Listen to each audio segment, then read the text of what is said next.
los temas de diversidad profunda, por ejemplo, el microgrado de esos ambientes. No sé si se va a reproducir. Ahí tenemos nosotros un ecosistema más allá del borde de la plataforma que está fuertemente, prácticamente inexplorado, es virtualmente inexplorado, por diversas razones. Y también la problemática que vemos en ambientes de costa la tenemos multiplicada por varias veces en los ambientes más profundos, por diversas razones que ya nuestros invitados nos van a mencionar. Y esta problemática estriba en diversos aspectos, desde la logística, la experiencia necesaria para poder abordar los temas de diversidad en ambientes que están muy poco explorados. Y están muy poco explorados, pero paradójicamente también es la industria la que ha impulsado y la que está ahora mismo impulsando, por ejemplo, en la zona de Clarion Clipperton, la investigación básicamente sobre nódulos polimetálicos. Es uno de los tantos recursos que no son vivos, sobre los cuales se ha apuntado y se tiene como objetivo en el mediano plazo. Pero estos ambientes también poseen mucha diversidad. Prácticamente todo lo que está allí es nuevo para la ciencia. Y pues justamente ahí es donde se observan las necesidades críticas de taxonomía o de experiencia para identificar organismos, muchos de los cuales no han sido observados o van a ser reportados por primera vez en la historia, por ejemplo, del país. Y en ese contexto también se requiere mucha investigación, mucho esfuerzo, mucha logística, porque no es obviamente la misma logística que ir a tomar muestra en una zona intermareal. Y por supuesto mucho financiamiento, que es uno de los aspectos críticos de estos ambientes, que por lo demás son bastante estables en términos de las características de su ambiente, las características del medio, que lo rodea. Y existen muchas particularidades de esos ecosistemas que no se reflejan en los ecosistemas de plataforma, ni en los ecosistemas más someros, el intermareal, por ejemplo, la disponibilidad de alimentos, la disponibilidad de luz, ausencia completa de luz, la disponibilidad, por ejemplo, del espacio, la competencia, las interacciones, y también algunos temas que tienen que ver con ponderar si el aspecto abiótico per se, por ejemplo, la utilización de esto que podemos llamar, estos nódulos que podemos llamar baterías en bruto, porque muchos nódulos, por ejemplo, de cobalto, son los que se utilizan para equipos electrónicos. Y de hecho ya hay una empresa belga que ha lanzado en el 2021 el primer robot que se vieron al inicio, que es el Patania, y ese robot ha hecho ya las primeras exploraciones de nódulos polimetálicos con mediana eficiencia para ellos en la zona de Clarion Clipperton. Entonces este es un poco el marco general, si ustedes se dan cuenta, tanto de la diversidad como problemática para abordarla, para estudiarla, y el otro que es el hábitat, que están completamente ligados a ambos. Y en ese contexto vamos a escuchar dos ponencias dentro de este simposio. La primera empiezo presentando a la investigadora Paz Gaby Condor Luján. Ella es bióloga con mención en hidrobiología y pesquería por la Universidad Nacional Mayor de San Marcos. Es magíster en zoología y doctora en biodiversidad y biología evolutiva por la Universidad Federal del Río de Janeiro en Brasil. Es docente de la Facultad de Ciencias Biológicas de la Universidad de San Marcos, y su línea de investigación está orientada a la taxonomía sistemática y evolución de esponjas de América del Sur y el Caribe, con énfasis en la clase Calcárea. Y ha descrito más de 20 especies nuevas para la ciencia y ha participado de varias expediciones científicas nacionales e internacionales, y sus trabajos de investigación han sido presentados en congresos y simposios nacionales e internacionales. También hace actividad académica como revisora de artículos científicos de la especialidad.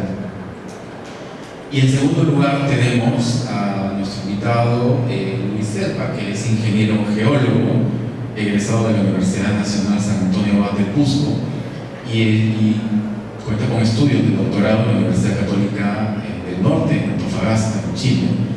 y en el Laboratorio de Investigación Isotópica y Geoquímica de la Queen's University de Kingston, en Canadá. Ha dirigido tesis de ingeniero y posgrado como autor, es autor y coautor de varias publicaciones, tanto desde congresos nacionales, internacionales, así como en revistas indexadas. También trabaja en aspectos de consultoría, en geología estructural y mineralización de yacimientos magmáticos hidrotermales de diversas empresas. Entre el 2008 y el 2022 trabajó en el Instituto Geológico Minero y Metalúrgico, el INGEMET, donde empezó a determinar los parámetros geológicos, geoquímicos y estructurales del sur del Perú, vinculados con el emplazamiento de yacimientos minerales. Además de brindar soporte geológico a los proyectos especiales en línea base geoambiental en la provincia de Espinal, en Cusco, y línea base geoambiental de la cuenca Tambo del departamento de Puno y Moquegua. Desde el 2014 dirige los proyectos de desarrollo de INGEMET en Antártida y en los alrededores de la Estación Científica Machu Picchu, Bahía Almirantazgo, y desde el 2019 en Península Antártica. El primer proyecto desarrollado está orientado a encontrar la relación geoquímica de la metabolización de las rocas y sus implicancias en la formación de suelos, teniendo como una de las metas principales lograr la línea base geoambiental de la Estación Científica Antártica Machu Picchu. También ha aportado, por ejemplo, ha colaborado en cruceros multidisciplinarios como los ORCA, en el marco de expediciones peruanas en Antártica, en el marco también de proyectos como la evolución del volcanismo submarino en el estrecho de Bransfield, relación de las emanaciones hidrotermales con la biodiversidad, proyectos de cooperación con investigadores de Uruguay, Colombia, España y Chile. Bueno, este es solamente el resumen del perfil de nuestros expositores. Ahora doy paso a Sara, si nos puedes, por favor.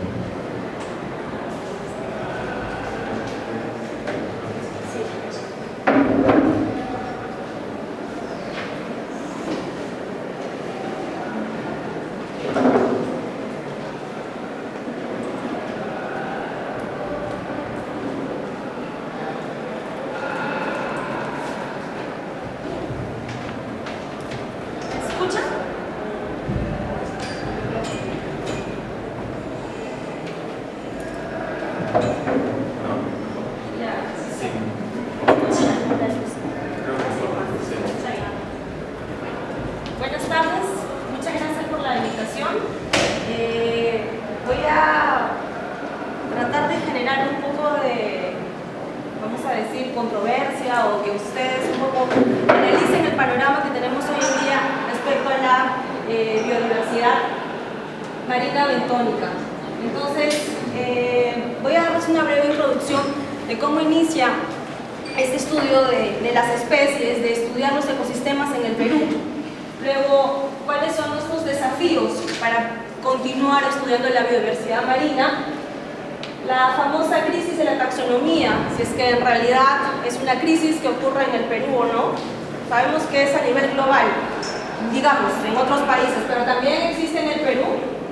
¿Qué facilidades tenemos para hacer investigación? Lo pongo entre comillas para que pensemos si realmente son facilidades, si es que están funcionando. Y finalmente, algunos ejemplos de la producción actual que se han venido haciendo en los últimos años sobre biodiversidad marina. Entonces, para iniciar, vamos a hablar un poquito de en qué momento se comienza a hacer exploración de los ecosistemas marinos ya de manera más sistemática o más científica. Y bueno, inicia en el Perú. Sabemos que tenemos una gran conexión con un recurso conocido como la anchoveta, ¿verdad? Y comienza a explorarse el ecosistema ya de manera más concienzuda, digamos, cuando tenemos una pregunta hacia los recursos pesqueros. Y este comienza siendo el anchoveta. Pero ese no es un invertebrado, ¿verdad? Y el tema es básicamente bentos, invertebrados. Pero es importante entender que el objetivo del estudio de la biodiversidad marina está muy relacionado con los recursos pesqueros. Luego, por distintas colaboraciones, por distintas cooperaciones, la cooperación alemana, es que comienzan a hacerse estudios hacia otros recursos distintos al anchoveta. Comienzan a ver la diversificación de las pesquerías, pero también comienza a haber un enfoque relacionado con el ENSO. Entonces comienzan a estudiarse los cambios que podrían haber en las comunidades bentónicas. Muchos de los trabajos publicados por el grupo del profesor Juan Tarazona son evidencia de ese tipo de estudios. Pero no todo queda ahí, ¿verdad? Tenemos al Instituto del Mar del Perú, que comienza a liderar este proceso, comienza a publicar catálogos, listas de especies, un poco restringidas porque tratan sobre recursos relacionados a las pesquerías, pero por ahí también incluyen algunas especies no comerciales. Entonces tenemos así clásicos que, si ustedes son estudiantes de áreas relacionadas o han sido estudiantes de áreas relacionadas a la pesquería, hidrobiología o biología marina, han tenido que en algún momento pues coger una de estas claves, uno de estos catálogos para identificar las especies que tenían, ¿verdad? Entonces, entre ellos tenemos los trabajos de Martín de Méndez, Álamo y Valdivieso, Paredes. Entonces, todos estos son trabajos que comenzaron a dar información sobre las especies que teníamos en el Ventos y que no eran necesariamente comerciales.